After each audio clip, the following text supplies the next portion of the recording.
Everybody say praise the Lord. Praise the Lord. Let us open our Bible. Please read John 5:44. Praise the Lord. How can ye believe, which receive honor one of another, and seek not the honor that cometh from God only? Ayan. Ang mga kaharap ng ating Panginoong Hesukristo dito, ito yung mga religious people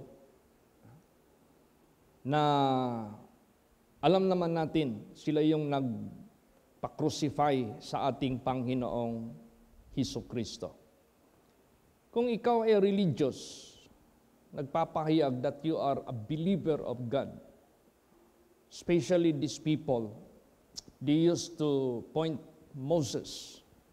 They obey Moses. They follow Moses. Puro Moses ang kanilang tinuturo. Pero anong nangyari dito?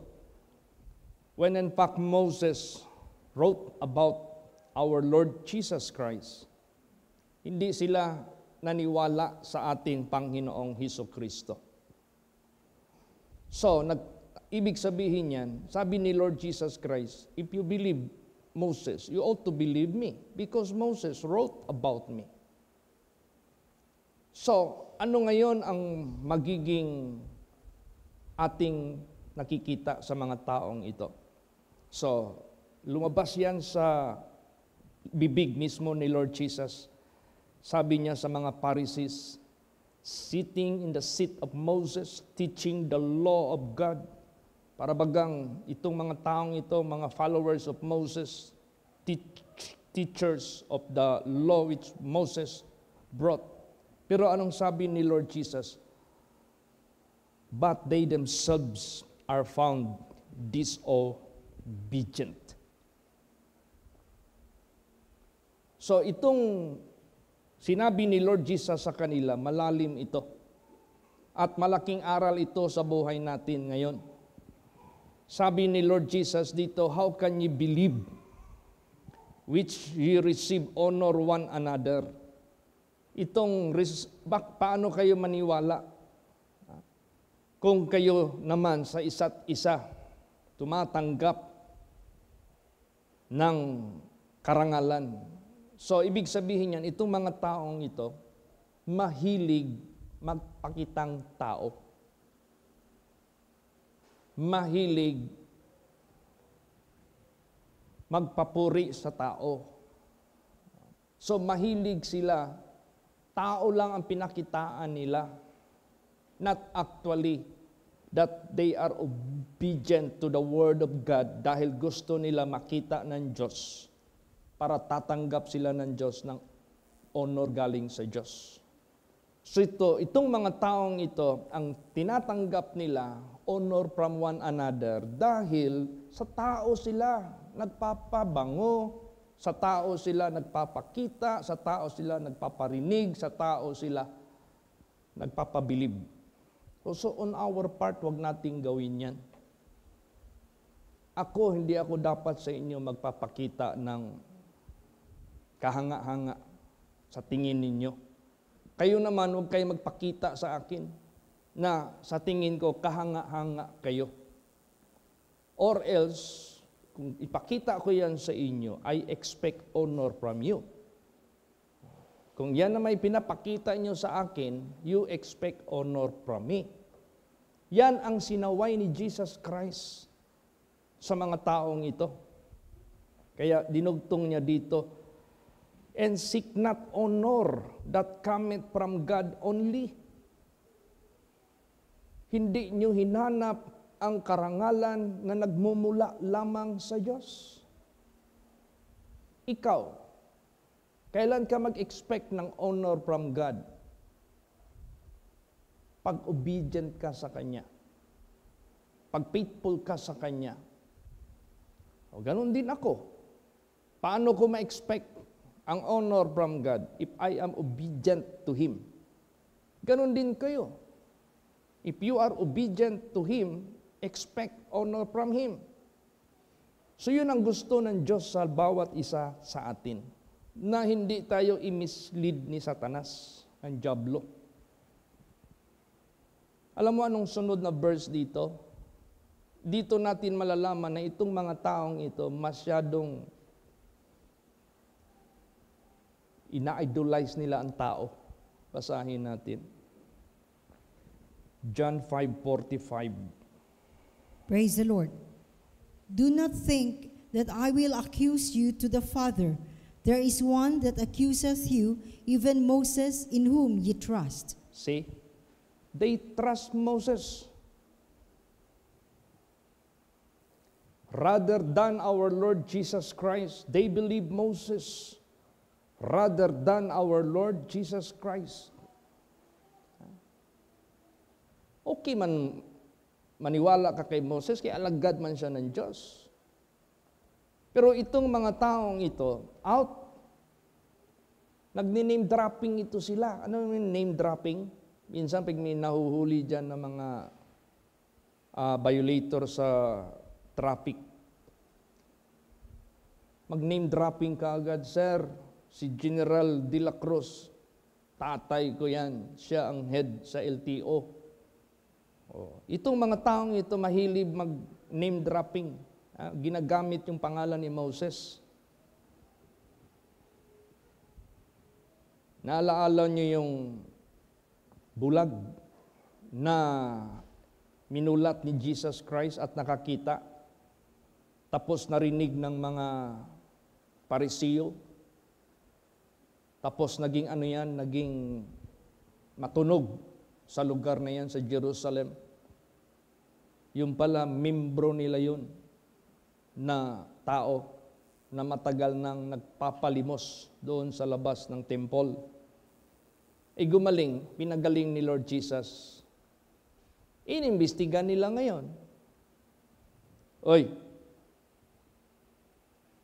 sino nagpalita namin pinagaling ka ni Jesus? Huwag kang maniwala doon. Yan ang sabi nila. Huwag kang maniwala doon. Sabi naman ng tao, maniwala man, masama man siya. Sabi niya, masama yan tao na yan. Huwag kang maniwala doon. Sabi ng tao, masama man siya o mabuti, isa ang alam ko. Dati ako'y bulag, ngayon ako'y nakakakita na. Duda pa rin yung mga Parisiyo na yan. Tinawag yung mga magulang.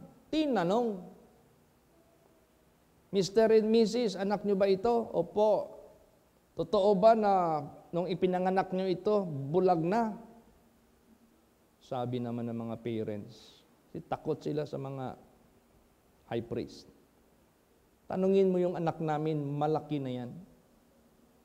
May isip na yan.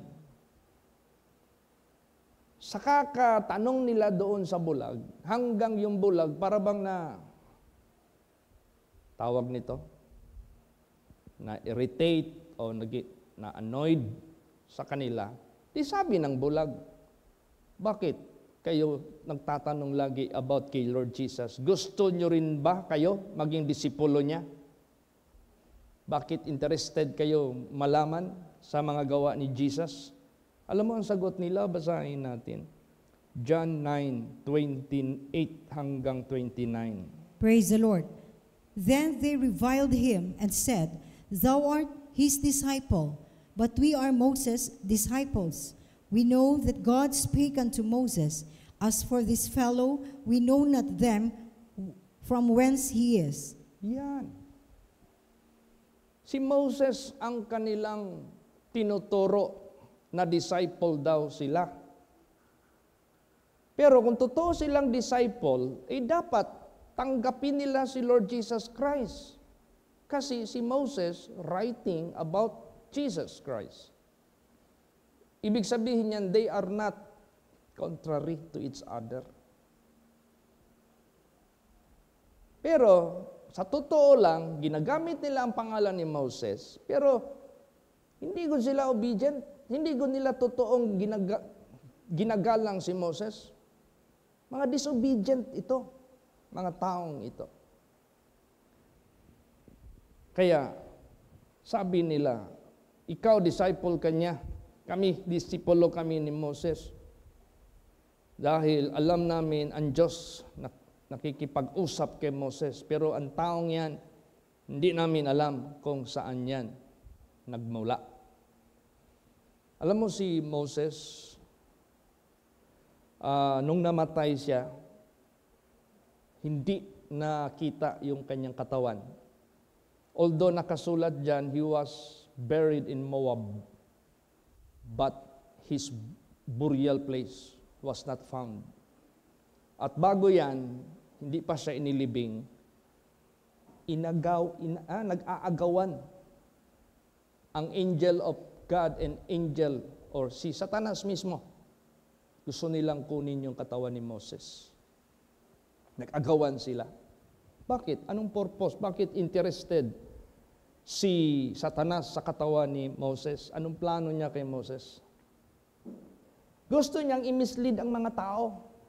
Kumari lang ang mga tao maging worshiper of Moses. I-idolize nila si Moses para i-mislead ni Satanas yung mga tao. Kaya nga kami nga mga leaders na nagbibigay ng Word of God, pinaka-effective niyang iligaw ang mga followers, i-deceive kami o gagawan kami ng paraan ng dyablo para kayo ay magkamali sa pamamaraan ninyo sa pagpakita ng pananampalataya sa Diyos. Kung pwede lang, ay idolize nyo na yung tao. Kung maaari lang sa tao na kayo matakot, mali yun. Praise the Lord. Kaya careful po tayo. Kailangan talaga mag-ingat. Basahin natin kung nag-agawan ba sila sa katawan ni Moses. Basa Jude 1 verse 9. Praise the Lord. Yet Michael, the archangel, when contending with the devil, he disputed about the body of Moses, durst not bring against him a railing accusation, but said, The Lord rebuke thee. Yan. Pinigilan. The Lord rebuke thee. Sinasaway ka ng Panginoon. Huwag mo yan gawin sa katawan ni Moses. So, si Moses, na ginamit ng Diyos to lead the people of Israel, he is not an ordinary servant of God. Imagine that. Hindi basta-basta. Kung meron ang pinakamalaking propeta dito na ginamit ng Diyos, was Moses. Pero nagsisikap ang dyablo na i-mislead ang tao. Nagsisikap ang tao na iliko ang mga tao. So, kaya ang dating ni Lord Jesus Christ, huwag kayong magtanggap sa isa't isa ng karangalan. Ang ibig sabihin ni Lord Jesus, huwag niyo sa tao ipakita na kayo ay malinis, na kayo ay mabuti, na kayo ay kapuri-puri, na kayo ay karapat-dapat. Huwag niyong gawin yan. Never niyong gawin yan. Siguro, sabi ni Jesus, mataguan niyo yung tao. They are not supposed. Gawan niyo ng ganon. Mataguan niyo yung tao. Masinungalingan niyo yung tao. Tao lang yan. You cannot replace man from the place of God. So, ang gusto ni Jesus, huwag niyong i-replace ang tao sa Diyos. Huwag niyong i-replace ang propeta ng Diyos sa Diyos. Huwag niyong i-replace ang servants of God sa Diyos. Ako rin, huwag kong i-replace ang Diyos sa mga membro ko. Both sides yan. Tayo pare-pareho. Kailangan doon tayo magpakita sa Diyos para doon tayo mag-expect sa Kanya ng honor pagdating ng panahon. So, anong klaseng mga tao ito na ayaw ng Diyos, ayaw ni Kristo Jesus na sundin natin ang kanilang mga pamamaraan? Basahin natin. John 12:43. Praise the Lord. For they loved the praise of men more than the praise of God. Yan. Mas inibig pa nila ang kapurihan mula sa tao higit kaysa kapurihan sa Diyos. So, ibig sabihin yan, kaya nilang disobey sa Diyos, pero hindi nila kayang mag-disobey sa tao. Kaya nilang masira sa Diyos, hindi nila kayang matiis na masira sila sa mata ng mga tao. So, yan ang gusto ng Diyos, ng ating Panginoong Kristo na never natin yung gawing sistema ng ating pamumuhay. Amen? Praise the Lord? Wag. Kasi ginawa ito ni Lord Jesus Christ dahil sikreto ito ng dyablo. This might be the common case of those people who proclaim to serve God, who proclaim that they are godly.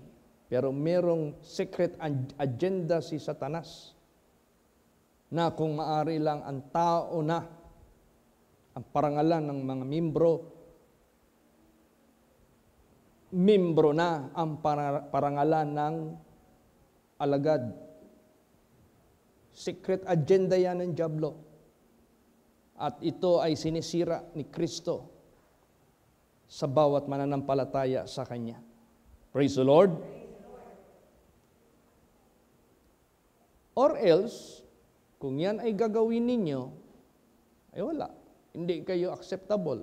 Or else, kung yan ang gagawin ko, doon lang ako sa inyo magpakita para mabilib kayo sa akin, para doon ako mag-expect sa inyo ng kapurihan, ay hindi rin ako karapat-dapat sa harapan ng Diyos. Both sides yan, ha? Basahin natin. Galatians 1 verse 10. Praise the Lord. For do I now persuade men or God? Or do I seek to please men? For if I yet please men, I should not be the servant of Christ. Ayan. Tulad yan, pagsimba natin dito, sino bang piniplease natin? Ako? O sino ba piniplease ninyo? Ako? Hindi. Ako naman, sino bang piniplease ko? Kayo? Ay dapat hindi. Dapat ang Diyos na magawa natin ang pinapagawa ng Diyos sa atin na karapat-dapat nating gawin. Yun ang gusto ng Diyos. Hindi na i-please mo lang yung tao. Hindi tayo maging karapat-dapat yan sa mata ng Diyos. Kasi nagkaroon na ng tinatawag na sin of idolatry. Iba na ang piniplease mo. Mali yun.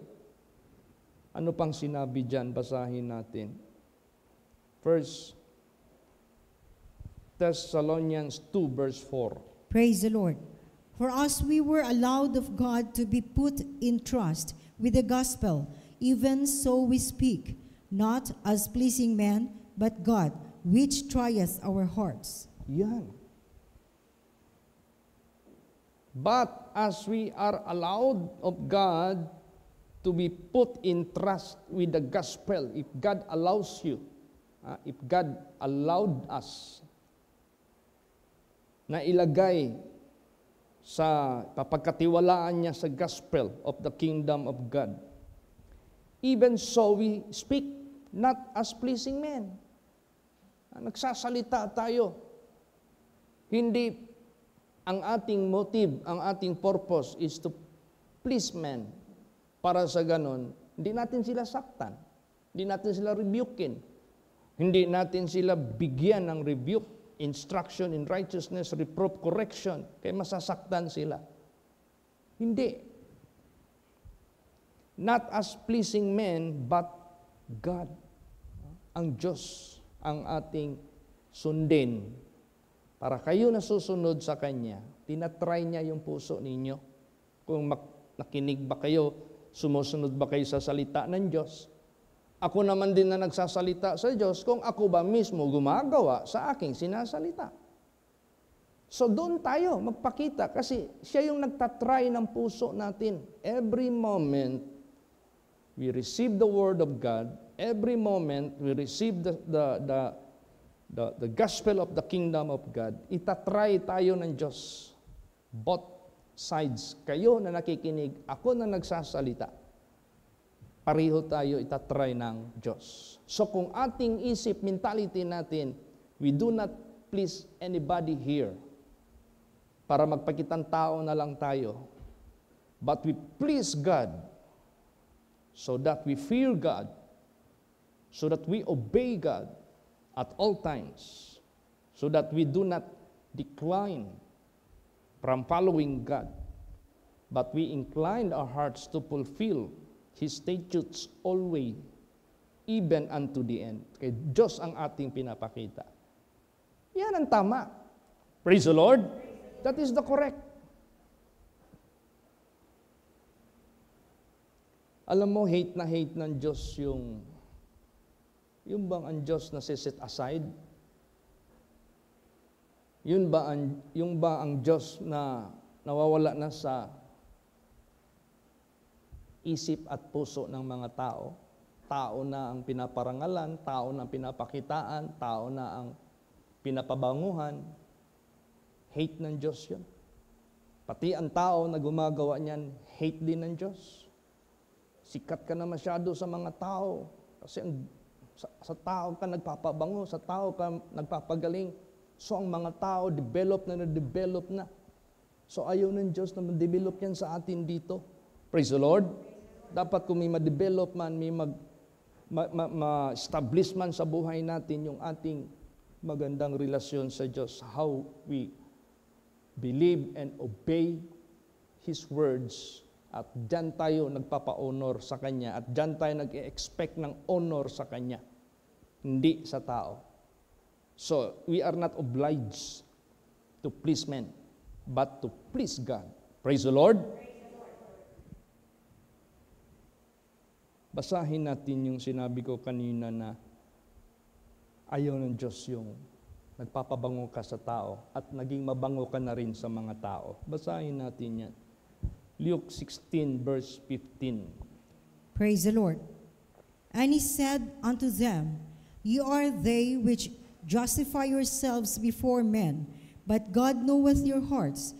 For that which is highly esteemed among men is abomination in the sight of God. Yan. Ye are they which justify yourselves before men. Kayo yung mga nagmamalinis sa harapan ng mga tao. But God knoweth your hearts. Subalit alam ng Diyos yung puso ninyo. For that which is highly esteemed among men. Yung tinitingala ka masyado ng mga tao, talagang halos ina-idolize ka na ng mga tao, you're highly esteemed. Tapos hindi nag-connect doon sa Diyos, hindi nakarating doon sa Diyos, hanggang dyan lang sa tao, ang Diyos na set aside na, ang Diyos na baliwala na, ang commandments ng Diyos hindi na napapansin ng mga tao, it is being violated, it is being transgressed, it is being covered. Doon na sa tao lagi. Anong sinabi diyan? Is abomination in the sight of God. Why? Naging blockades ka sa kaligtasan ng mga tao dahil hindi nakakarating ang mga tao that suppose doon nila ipakita sa Diyos para ang Diyos magligtas sa kanila. Naging hindrance ka. Kaya sabi ni Paul, i-persuade ko ba ang tao? Anong i-persuade? Sila ba ang aking bigyan ng kalugod-lugod? Sila ba ang aking i-please? Sila ba ang aking sundin? Sila ba ang aking pakinggan? Higit sa Diyos? Hindi ako maging servant of God kung gagawin ko yan. Yan, ganun din sa buhay natin. The same thing with you, the same thing with me. Gusto niyong tatanggap ng mga pangako ng Diyos? Saan niyo ipakita ang obedience ninyo? Sa akin? No. Do not do that. I cannot even reward you. Ako naman din, sa inyo ako magpapabango dahil nag-i-expect ako sa inyo, nagantihan niyo ako? No. You cannot perform such thing what can God perform sa isa't isa sa atin. So doon natin gawin yan. sa ating Panginoong Diyos para hindi tayo pari-pareho maging abomination. Alam mo, example talaga si Lord Jesus. Basahin natin anong sinabi niya. John 5:41. Praise the Lord. I receive not honor from men. Yan.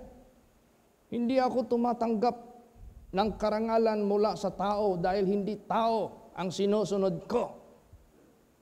Hindi ako tumatanggap ng kapurihan sa tao dahil hindi ang tao ang aking amo. Hindi ang tao ang aking master. I receive not honor from men.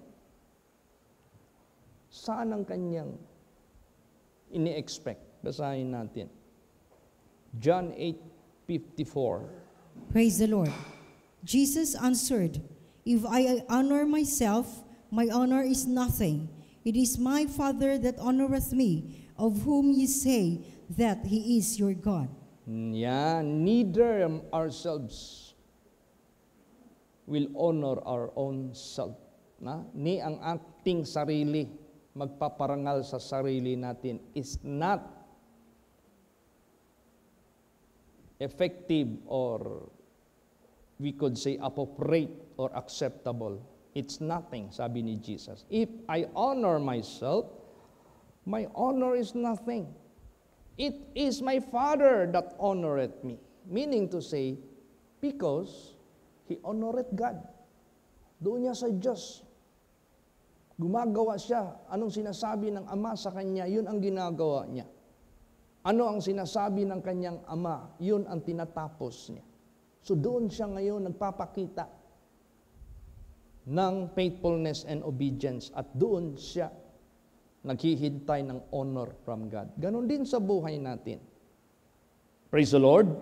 Especially God is well able. God is capable. God is unlimited. God is faithful. God is true. God is so. Kahapon ba yun? Kaninang umaga, anong message ka kaninang umaga? Ang sarap pakinggan ng mga thoughts ng Diyos sa atin. How manifold thy thoughts upon us.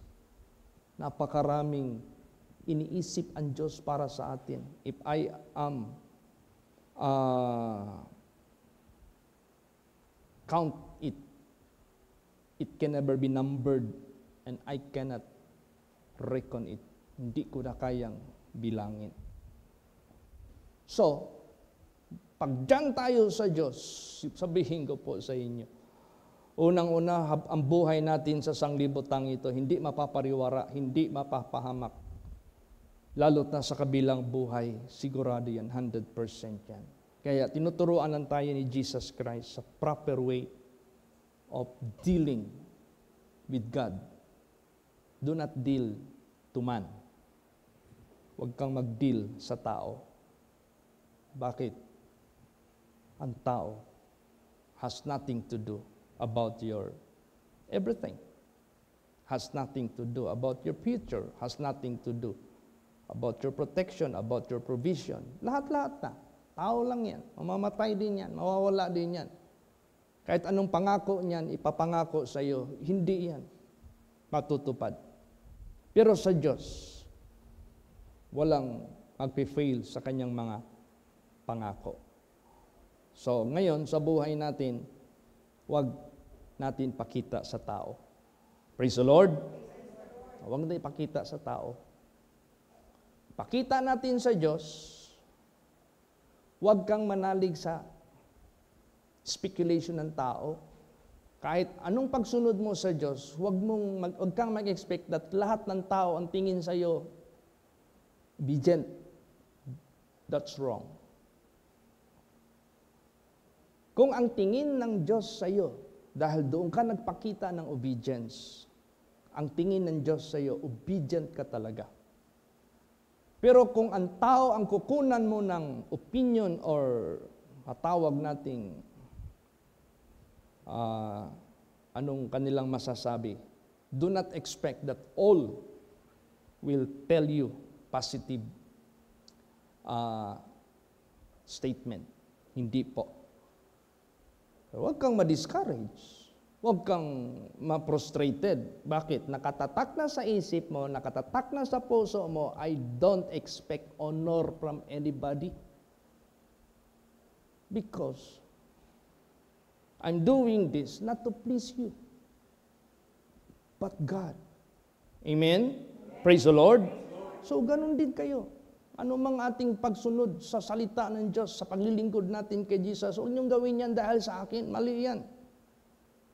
I am a stumbling block to you, to God. Alisin natin lahat yan. Kaya ito, tinuturuan tayo ni Jesus. Nakita ito ni Jesus, yung kanyang wisdom, yung kanyang understanding, napaka-deep.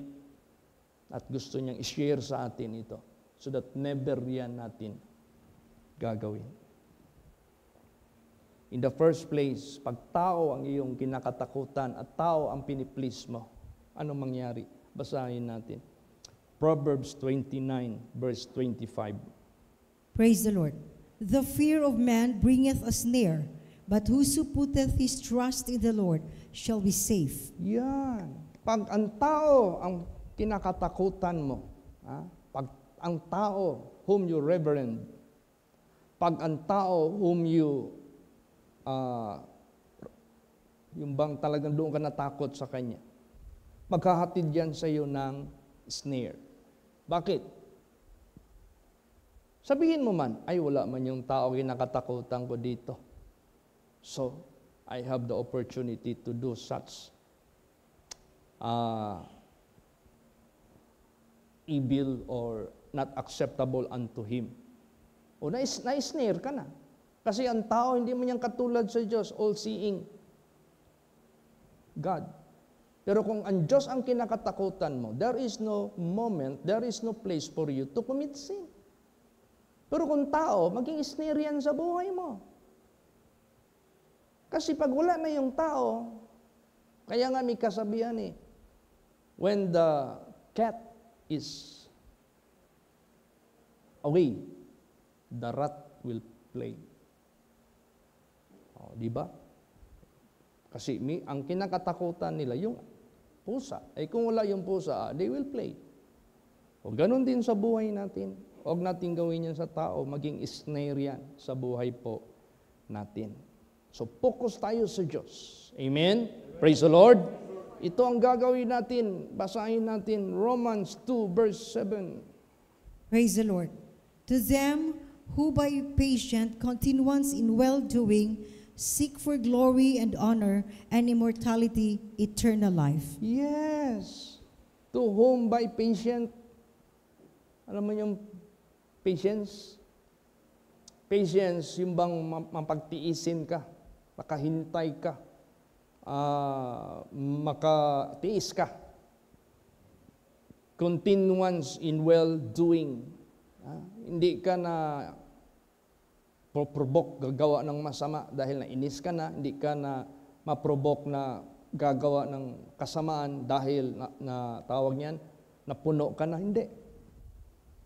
To them who by patient continuance in well-doing before God, di mo man magawa ito kung hindi mo sa Diyos ito ipapakita. You cannot do such things. Kung tao lang pakitaan mo, hindi magawa ito. Magagawa natin ito pag sa Diyos natin yan pinapakita. By patient continuance in well-doing, seek for glory and honor and immortality, eternal life. Ang sarap. Praise the Lord. Ang ganda. Talagang. Bakit? Dahil doon natin sa Diyos ginawa yan at ang Diyos lang makakarender sa atin what is due to us. So, walang snare sa buhay natin. Walang balakid sa buhay natin. Wala. Pag yan ay ang ating kinasanayan na sa buhay natin hanggang katapusan ng buhay natin, secured tayo. 100% yan. Glory, honor, immortality, eternal life, by patient continuance in well-doing. Yan ang makikita mo na darating sa iyong buhay. So, sa buhay natin, huwag kang mahilig calculate ng tao.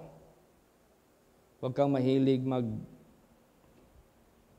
ng tao ba? Tapos gagawa ka ng sarili mong speculation, gagawa ka ng sarili mong comments, gagawa ka ng sarili mong interpretation. Huwag, alisin natin yan sa buhay natin yan. Magkakamali tayo niyan. Huwag, we don't have capability or capacity na mag-ano tayo sa tao ba, mag-interpret tayo sa buong buhay niya, tapos i-reveal natin kung ano yung ating iniisip. Mali yun.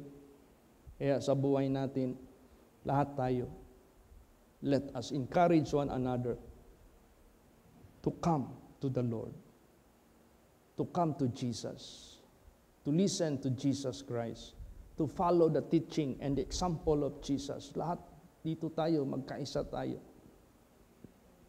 Para ang Diyos mismo ang mag-approve sa atin that we are okay, we are acceptable. Basahin natin. 2 Corinthians 10 verse 18. Praise the Lord. For not he that commendeth himself is approved, but whom the Lord commendeth. See? Anybody from among us that will commend somebody, that is not approved in the eyes of God, but whom the Lord commended. Praise the Lord. Yun ang legit, yun ang effective, yun ang matawag nating that will work sa buhay natin. Yan yung mag-take effect. So kung tao lang ang ating pakitaan, tapos ang tao mag-comment sa atin, walang ano yan, hindi yan makabago sa buhay mo sa sanglibutang ito. Maybe mabago ang tingin ng mga tao sa iyo kasi pinarangalan ka ng mga tao, yung nakakarinig, nakakita, parang mabango ka na rin sa kanila. Pero huwag yan. Huwag nating asahan yan. Hindi yan maka-effect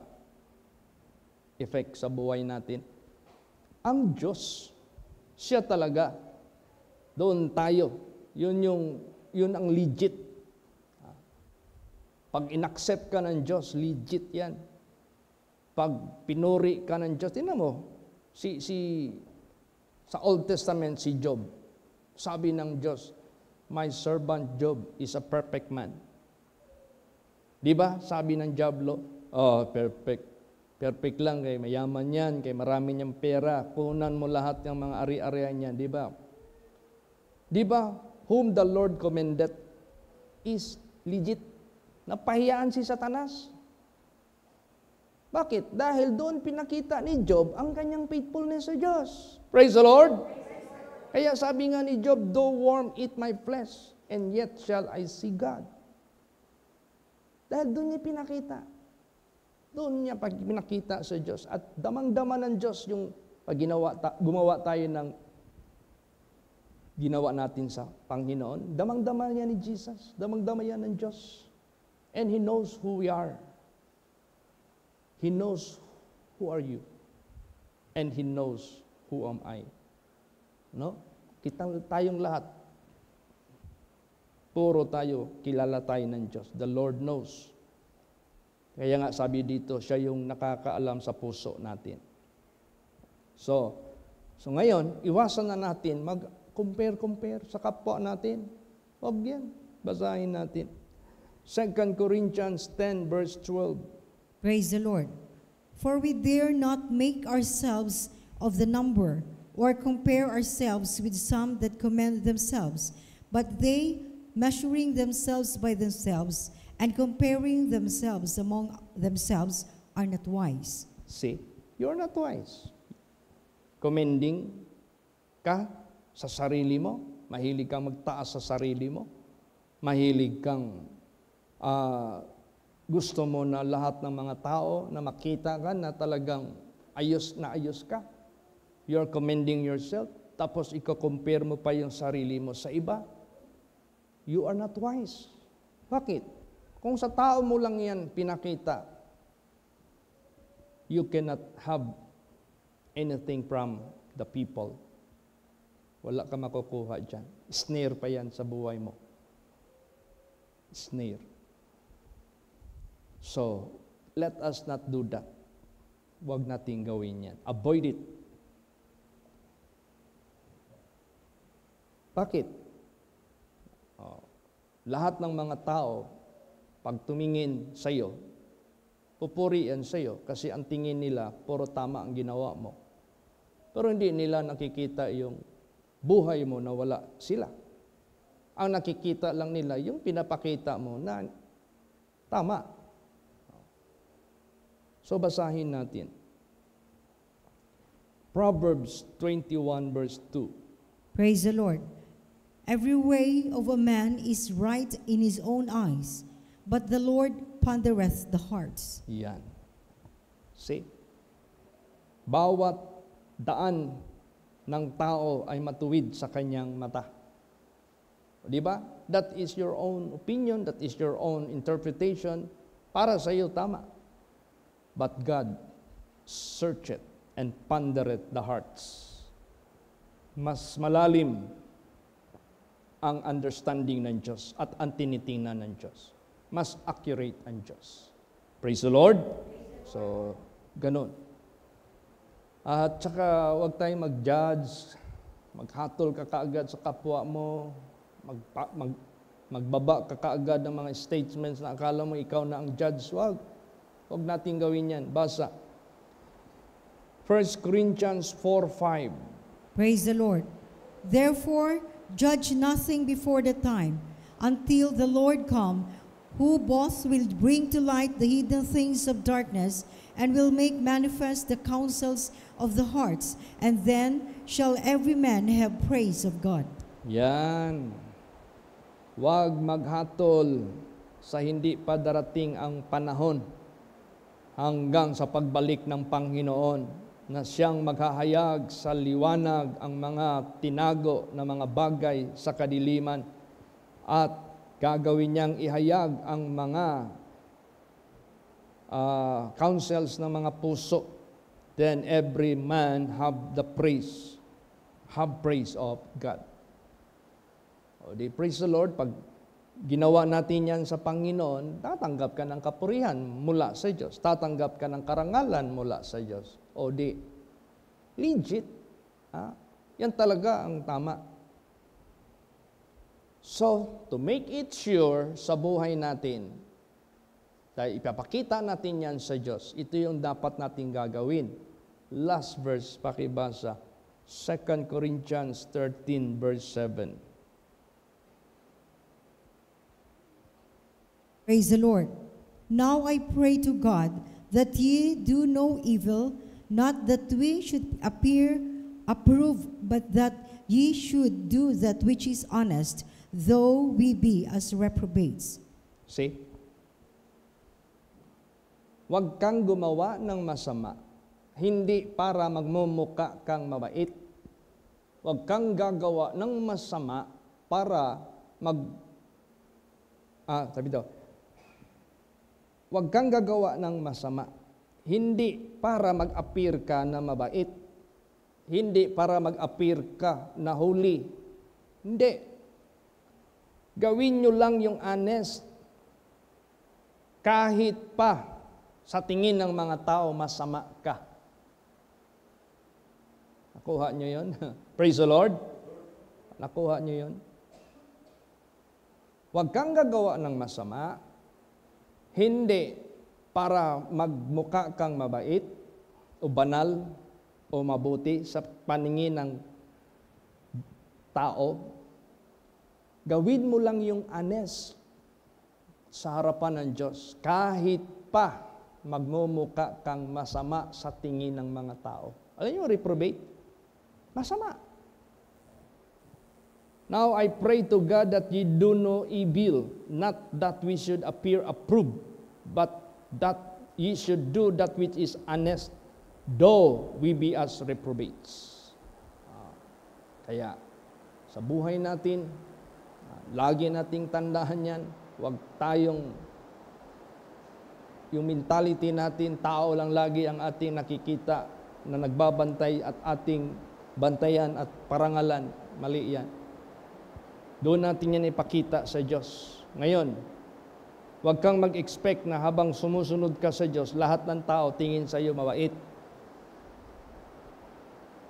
Kahit magmumuka ka pang reprobate, never mind. Praise the Lord. Huwag mong isipin yan. Ang Diyos, doon tayo tatanggap ng honor. Kaya, to God be the glory, salamat tayo sa Diyos para hindi tayo maging katulad sa mga Pharisees. Ang tinutumbok dito ni Jesus yung mga Pharisees na mahilig magpakitang tao. Ayaw ng Diyos yun. Kaya sa buhay natin, let us believe the example of Jesus Christ, the teachings of Jesus Christ. Amen? Praise the Lord. Magsitayo po ang lahat.